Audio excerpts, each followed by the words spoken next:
Good morning, you fellow freaking apes. How are we doing? How are we doing this morning? It is good to be back. Welcome to Trades Trades. We give technical analysis on different stocks in the stock market, as well as potential buy, hold, or sell opinions on these given stocks. I like to preface by saying that I'm not a financial advisor nor expert, so take what I say with a grain of salt. Let's get into the video. Now, today, we're going to be walking you through my process, my personal process on finding a good swing trade. Now, what does this mean? What are we going to do? Well, we've got it kind of outlined here for you. There's 4 steps for me that help me identify a great swing trade, and to give you a little bit of a fact check, right? See, why would I care what you have to say, man? What's your vice? You know, what's your cup of tea? How many good trades have you made? You can come back to my channel and look way back in the day before before AMC was ever existing, and you can see that we've hit quite a few good ones. I mean, I think we hit Veru back when it was trading at $6, and it's gone as high as 20.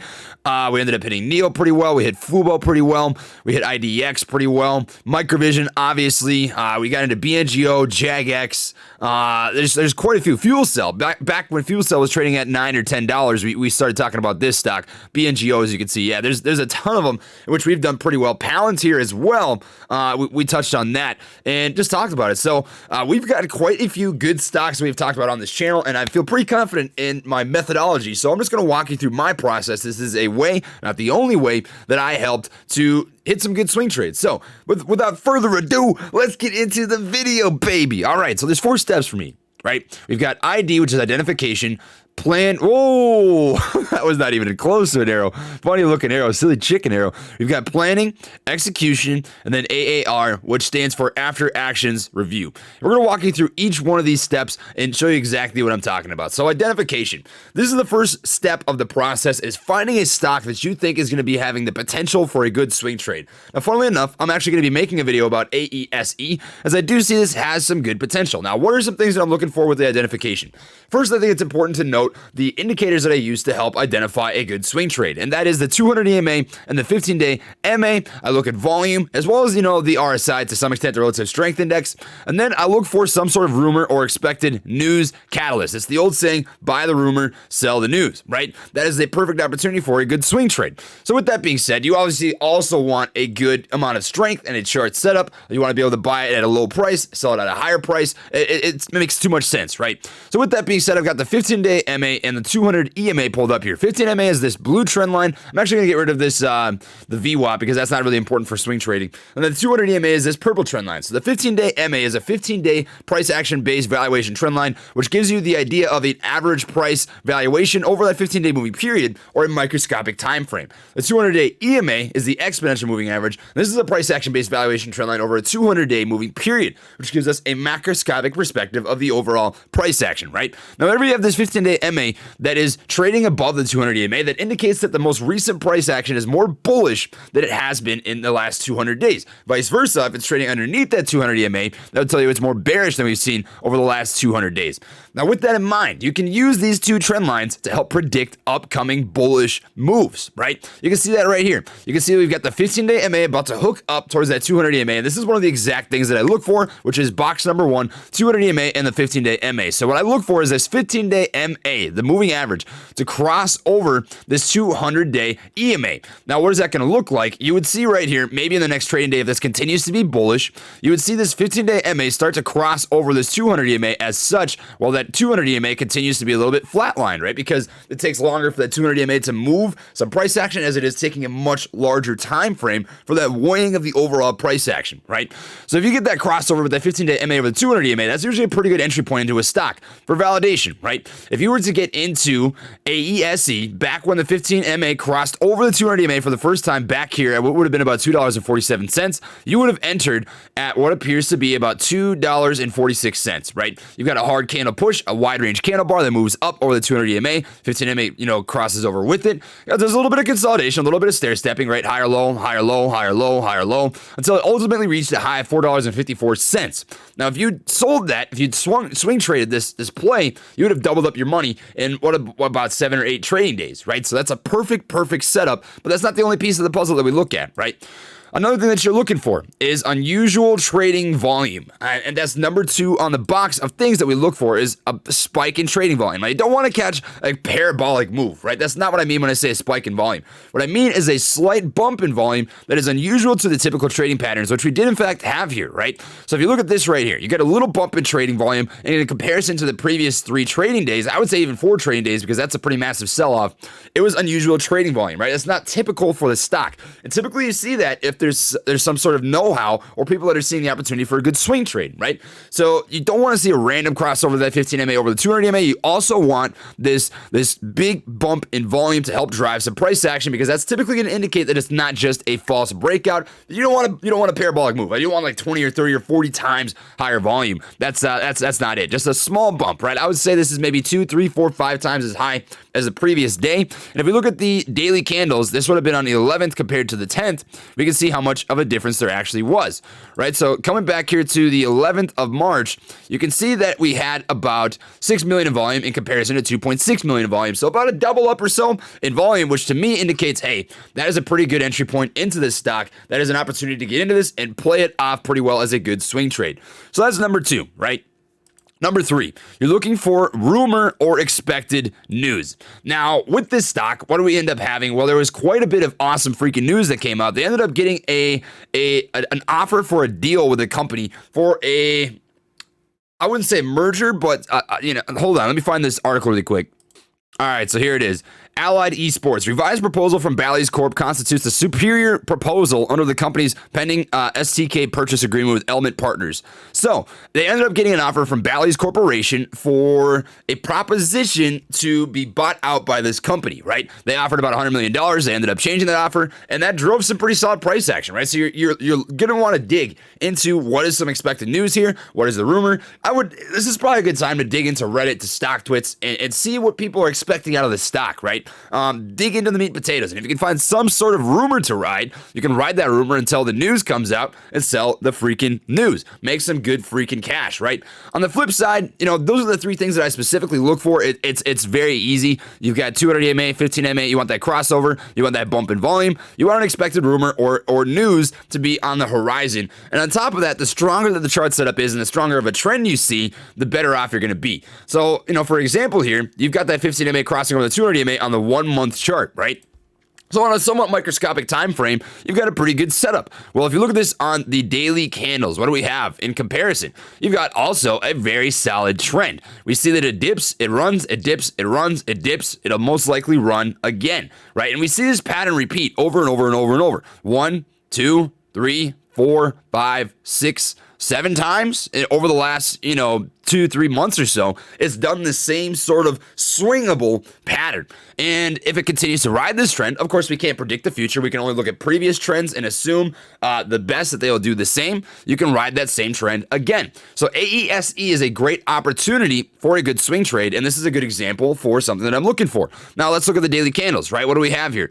Well, you got a small bump in volume, 1.9 million in comparison to 2.4 million. It looked higher on the daily on the other candles, but you would wait until that next day to see if you get the crossover anyways, because that is where you're going to see the opportunity for people to get the same sort of feedback loop. And what do I mean by that? There are other people that are looking for exactly what I'm looking for in a swing trade. They want to see that bullish momentum continue before they start to dabble in this for a good swing trade opportunity. So those are the 3 things that I look for and we can move into the next step, right? Which is the plan. You want to plan 3 basic things. You want to plan the entry, you want to plan the exit, and a risk-reward ratio as well as a stop loss. Now, what do I mean by this? The risk-reward ratio we'll get into here in a second. We're going to start off here with the entry.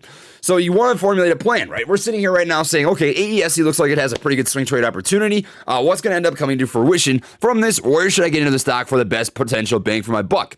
Well, I look at 2 potential ways that you can play out different swing trades. You can play it as a break resistance or a momentum play where you wait for a specific move to be made and then you play that move. Or B, you look for the bottom. You want to buy dips, right? Buy dips, sell rips. There's 2 different ways that you can play it, and one's a little bit more risky than the other, right? So it's a little bit risky to play break momentum plays, and what do I mean by that is, okay, so right here, you could have played this as a break resistance play. You could have bought in right here about 280. You would be up right now. You'd be up about 15 sense. However, if you get false breaks over descending levels of resistance, there's that risk that you run in which it'll continue to pull back, and it could have been a false breakout, especially since it wasn't a hard move, right? You can also play it a second way, which is as a level of resistance break or as a buy the dip play. So what do we see here? You got an ascending level of support. If it ends up breaking this ascending level of support, which by the way, you're looking for at least 3 touch points to validate any level of support, which we do in fact have, right? You can see 1, 2, 3, 4, 5 different touch points. Or you can see we have another level of support down here at what appears to be about $2.69 or so. Now, if it breaks this ascending level of support, you've got this horizontal level right here at 269, in which you can play as an entry point if you get a hard bounce, something similar to this, right? A hard bounce off that level of support. You can play that off as a good dip trade and a continuation for that 15 MA over the 200 EMA. Right, but what you got to keep in mind is if it does end up dipping, you're going to end up seeing this 15 MA start to pull back a little bit, right? It'll change the time frame for what you expect to see that 15 MA push over the 200 EMA.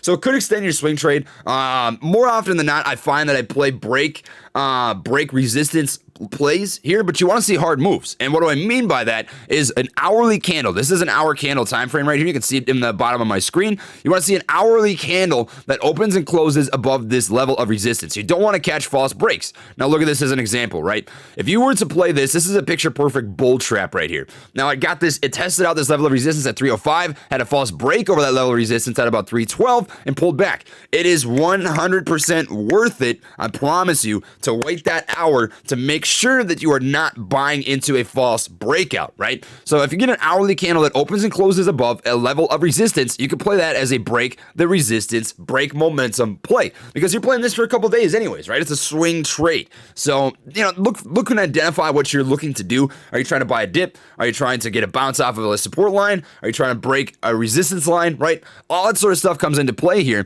and that's what you see with AESE. So, for example, a couple different ways that you can play this is, okay, we see that there's a level of resistance right here sitting at about $3. If I got an hourly candle that opened and closed above that, I would pull the trigger and set my trailing stop loss, look for a specific price target to get my money's worth out of this swing trade opportunity, right? Another way you can play this, it breaks this support line. You get a bounce off of this level of support right here at 269. This ascending level of support gets broke, bounces off this horizontal level of support at 269. You take that entry at 269 and you ride it back up to 301 and watch for that resistance break. Don't get it? Maybe you take profits and rinse and repeat until it finally gets that hard move, right? So there's different ways you can play this out, and that's what you're looking for an entry point. So identify the entry point, come up with a plan, because if you fail the plan, you plan to fail. Then you want to look at a risk to reward ratio. Now, what would this mean? If you were to take 10 trades, right, and assume that you made money on 6 of them, well, if you had a 1-to-1 risk to reward ratio, meaning that if you were playing with, $1,000, you wanted to make $100 every single time, at least. That's the absolute lowest point in which you're willing to take profits, but you're willing to lose $100 every single time. Well, you still come out profitable, right? But not by very much, right? You'd make an overall $600 and you would lose $400, which puts you net profitable $200. Now, let's say that you change this a little bit, right? You change your risk to reward ratio to a 3-to-1. For every $1,000, you want to make at least $300, and you're willing to risk $100, right? That's going to change the game. So if you make 10 trades and you win on 6 of them, you would end up making $6, $12, $1,800, right? And you would lose $300, which puts you net profitable $1,300. You could change this number to 3. If you end up winning on 3 trades, you come out $900 ahead. And if you lose on 7 trades, you would come out, what would be $700 down. So you still come out $200 profitable, even though you lost on 7 out of 10 of your trades. Now, that's not a very good ratio, but you get my point here, right? This risk to reward ratio is an important piece of the exit puzzle. But coming into the exit itself, you do want to figure out a specific point in which you're looking for, right? So maybe that's a level of resistance. Maybe you're looking for a 269 to 295 break right here.